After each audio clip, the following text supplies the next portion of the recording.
দেশজুড়ে ধর্ষণ, ছিনতাই, চাঁদাবাজি ও সারা দেশের শিক্ষার্থীদের উপর হামলা সহ আইন শৃঙ্খলার নীরব ভূমিকা ও জনমানুষের নিরাপত্তা নিশ্চিতের দাবিতে বিক্ষোভ মিছিলের আয়োজন করেন বৈষম্যবিরোধী ছাত্র আন্দোলন ও জাতীয় নাগরিক কমিটি নারায়ণগঞ্জ জেলা।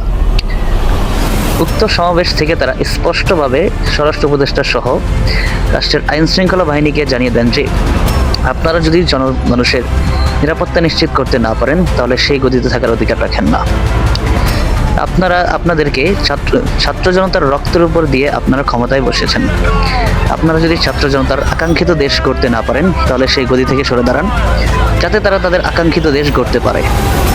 এমনই স্পষ্ট বার্তা জানিয়ে দিয়েছেন আজকের এই বিক্ষোভ সমাবেশ থেকে আন্দোলনকারী শিক্ষার্থীরা।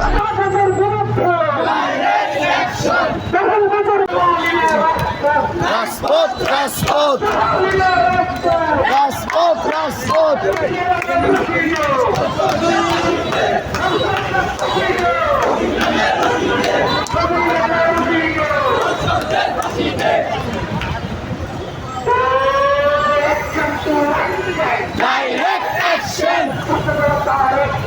Direct action! Direct action! Direct action!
মনে করি ছাত্র জনতার এই গণঅভ্যুত্থানের পরে যে দল গঠিত হবে, এই দলের মাধ্যমেই বাংলার মানুষের যে আশা আকাঙ্ক্ষা আছে সেটা পূরণ হবে, বাস্তব হবে।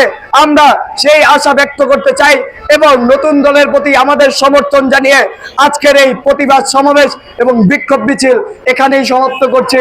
সবাইকে ধন্যবাদ। আসসালামু আলাইকুম। ইনকিলাব জিন্দাবাদ।